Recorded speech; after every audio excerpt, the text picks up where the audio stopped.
Hello again. Today I am going to just talk about a few different things to think about while you're staying, after you've arrived, after you've been here for a bit. Um, while I'm drinking hot chocolate out of a ridiculously large mug. Isn't that just depressing? Anyways, um, okay.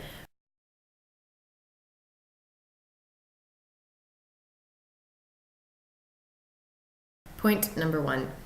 Don't bash your own country once you get used to staying in another one. Um, it's just really, people do not want to hear you. If you go back to America and visit your family and your friends, they do not want to hear you go on about all the problems with America and how America just can't get it together and how they should be more like Europe or more like wherever you're at. Um, Really, they're not interested. And it's just annoying. It's almost like a college student who takes a psych course and then decides to, psychoanalyze their entire family and tell them that they all have some sort of mental disease. So don't be that person. Nobody wants to hear it. Um, and I don't really, I'm not sure that it's a good idea to bash your country in general, anyways, because no country is perfect. And if you can't see that once you move abroad, that your country has positives and negatives, and that the country that you're in has positives and negatives, then I think you're missing out on something, because obviously no system has it right. If somebody had a perfect country somewhere, we'd all be living there, wouldn't we? Because people would just move there in groves. Or in droves, I meant. Sorry about that. I was like, groves, what? When you move to another country, your language starts slipping and you think, I don't know what I'm saying anymore.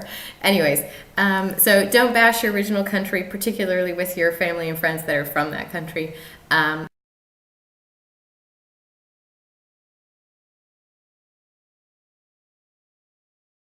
the other side of that, don't feel that you have to defend your country to people that you're, in your new country. We've been really lucky, and we haven't had a lot of hostility. We live in Italy, where, not so much the. I don't think they do have slightly, like this perception of English being like a luxury sort of thing. But really, like, I've met people before who have just talked to me like normal until I tell them I'm American, and then literally their eyes light up as though I said I just fell from heaven. And it's just really bizarre. And I really don't like it.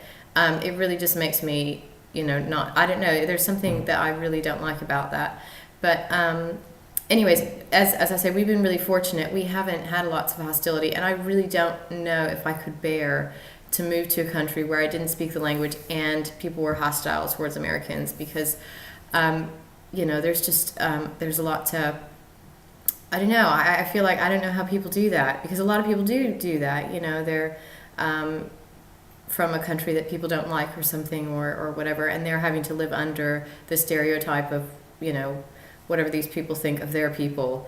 And that can be really hard. But I mean, in London, there was a little bit of, there's some people there who are kind of American hating, but, I didn't really run across, if I did run across those people, I didn't know it. And if they were hating me all the time, I wasn't aware of it. So I've never really encountered that. But I really don't think you should feel the need to defend your entire country and go on about how wonderful it is and everything. If you're in a conversation with somebody, whatever, but I don't think it's worth getting all up in arms about, or really upset about, because most people are not going to know what your country's like, really. They might have visited it or something. They might have lived there for a year or something. But if you haven't lived in a country for a really long time, you're not actually going to know what the people are like. You might have a really small experience there or something, but so I would say don't get too in a tizzy over it, and get all up in arms. It's probably not that important. Anyway, let me see.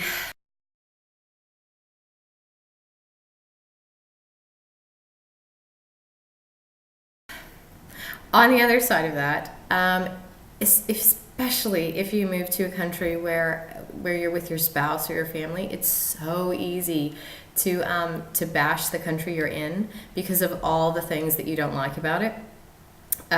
So I would encourage you to try to stay away from that, and not go on for hours and hours and hours with your spouse or your American friend that you found about everything that's wrong with the country. Because I mean, sometimes you can just get in these like really big moan sessions about everything that's wrong with the English or something, or everything that you hate about this country and these people and how ridiculous they are or whatever. But on the flip side, loads of people could do that about wherever you're from as well, and it does not help your attitude towards where you're living, and I just don't think it's generally good for you or the people you're with to be that person who's always like, I really hate this. Gah. Anyways, so keep that in mind. Why does he always look so like a bum every time he's in my videos? Oh dear. Okay. Next point.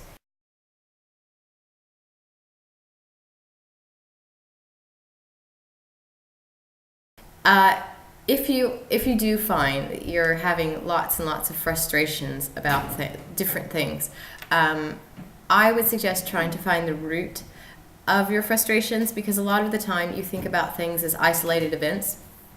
For instance, you go into different banks and they keep treating you like they don't even care about your business, and all you want to do is set up an account, and they're making it really complicated, they're not being really helpful, etc.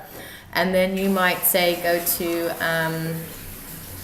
I don't know, you might call an internet online company or something, and try to get internet set up, and they say, okay, well, we'll set it up, and then you don't hear from them for like a week, and they just tell you, oh, we'll call you when everything's ready or something, and you just never hear from them.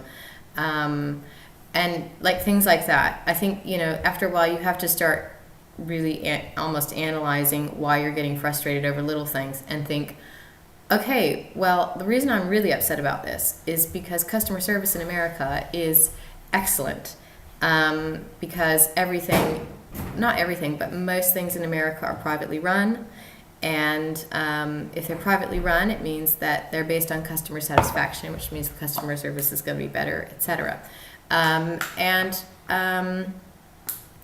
And I think that will help you once you realize the root of your problem, because you'll just start saying, okay, well then in every customer service experience that I have, I need to be grateful if I get somebody who's kind, because maybe there's not really a reason for them to be kind other than just that they're kind, because they're not dependent on me being happy. So as I say, try to be positive about these things, and think about what actually the problem is, and don't think about them as all separate different problems, because usually they're not. Usually your frustrations are really simple and based on some general concept or idea of how you think things should run that are based on where you're from.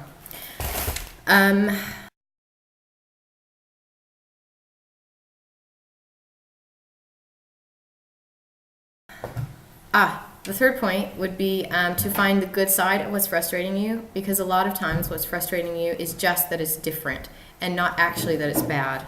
And even if it is bad, there could be a good side to it. For instance, I remember when I first moved to London, and Doreen and I would go out to eat, and I would get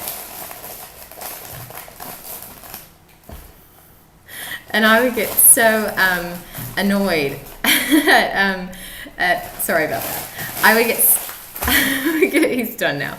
I would get so really annoyed at whenever we go out to eat, and the waiter would come to our table and then completely disappear for like 30 minutes, and then bring the food and then completely disappear again for like an hour. And I would get so annoyed at that. I would constantly be telling Dorian, like, look, there he is, give him the eye, like try to get his attention sort of thing, just to get the bill. And I used to just go absolutely nuts over that, because I just found it so annoying that our waiter was never there. But actually, it took me a really long time to realize, and I think Doreen actually had to tell me that when people go, or maybe it was one of my friends, I'm not really sure, Tessa, maybe it was you, that when you go out to eat in Europe, or maybe not all of Europe, but where we've been, it's almost like an entire event. And in America, okay, if you go out to eat and you spend 4 hours at a table, it's a big problem for that waiter or waitress because they're losing money on that. But it's not the same in Europe. The waiters and waitresses are not paid based, mostly on their tips. So, in fact, a lot of Europeans don't even tip at all. English people do, but I think Americans are generally known for their high tipping. So, anyways, so they don't. So you can just go and stay and make an event, and people do. So a lot of people will just go out to eat, and they'll spend 4 or 5 hours eating out. And I didn't even realize that when I first moved there, and I didn't actually think about how nice that could be because I'd never experienced anything like that. But it's one of my favorite things to do now is to go out with my friends and spend 4 or 5 hours eating and talking and doing, like even playing games at a restaurant together, and just having really long, intense conversations around the best food that you've ever eaten. And it's one of my favorite things about Europe now. And I hate eating out in America because I feel like, okay, it's so rushed. We got to get in, we got to get out, we got to think about the waitress. And it's almost not worth it to me to go out to eat in America if I'm going to a real restaurant because I'm constantly thinking, we have to hurry it up, we have to hurry it up. Whereas in Europe, I'm ready to spend as much time as we possibly can just sitting and talking and enjoying each other.